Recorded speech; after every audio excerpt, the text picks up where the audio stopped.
It is no secret that Dragon Age The Veilguard failed to impress. For many, this title is nothing short of a disappointment.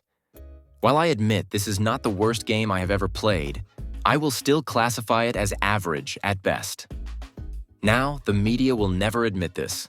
For them, this is the greatest game ever and should have won Game of the Year. Polygon stated in their article that the title has a great chance of winning Game of the Year.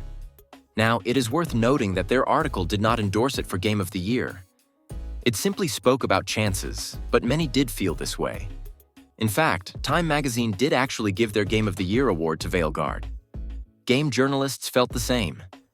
IGN gave it a 9 out of 10. Eurogamer gave it a perfect score, and GameSpot gave it an 8. Again, I do not think this game was a 2 or a 3, but it was very far from perfect or even good. Steam has the game at mostly positive and recently mixed. That is where most people fall with this title. It was an unneeded fourth game that did not need to happen. In fact, it likely did more harm than good. After The Veilguard, people are now less excited about what is next in the franchise and also what is next for BioWare. That is not good for upcoming titles like Mass Effect.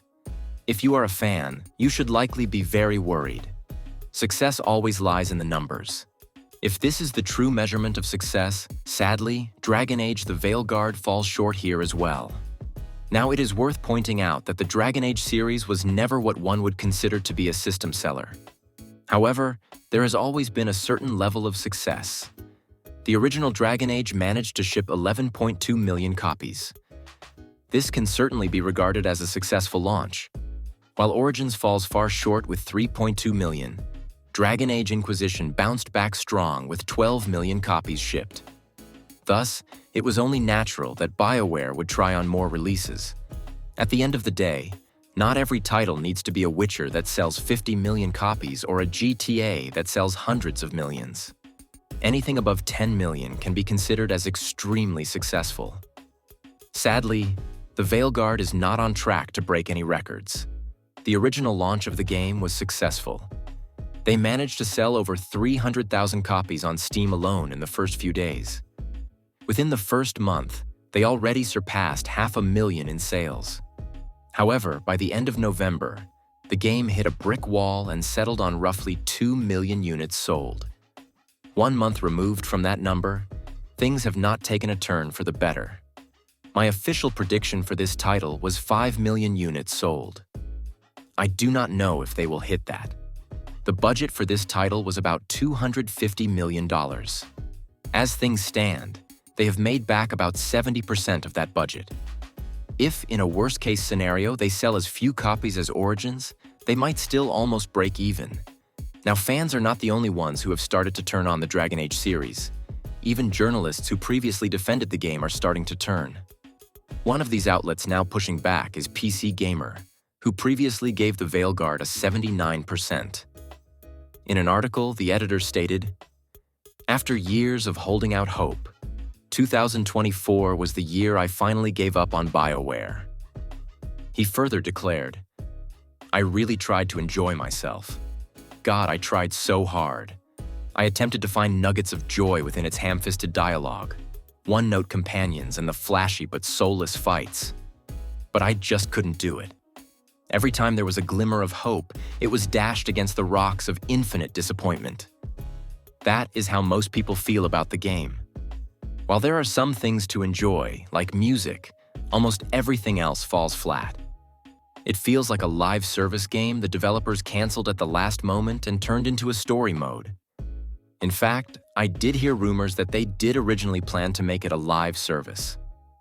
Regardless, let's get back to the PC Gamer article, and the writer goes on to say, "Honestly, I'm amazed I finished it.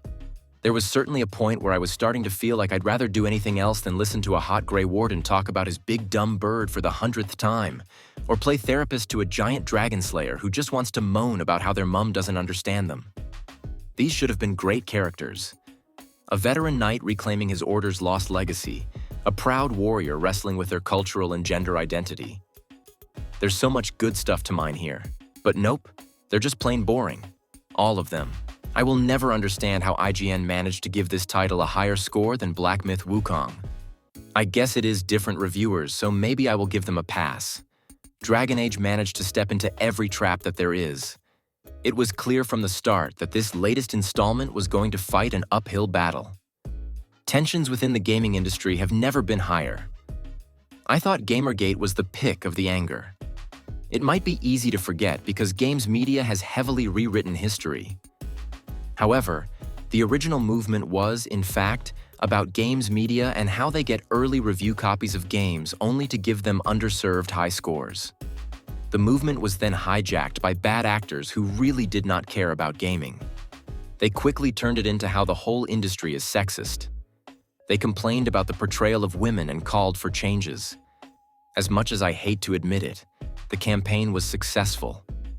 We have seen a massive shift in gaming. Developers now work with diversity and inclusion consultants and go out of their way to change character design. Just the idea of an attractive character is now considered offensive. However, they go much deeper and change other aspects of gaming as well, including inserting social issues into stories that, for the most part, always feel out of place. This is the trap that Dragon Age also fell into. Now we know that this series has always been progressive. With the current climate, however, they really turned it up. They once again inserted social issues. They removed things like blood magic because it is offensive, and the designs are nothing to write home about. The storytelling is dull and boring, and that is most likely because they were terrified of offending the new audience that they have cultivated over the last few years. It is that, and the fact that they are most likely not very good storytellers. Dragon Age is that of a cautionary tale. When you are more concerned about playing into social issues to please activists who will never buy a game or spend your time removing content that they might find offensive, you miss out on the most important part: telling a good story.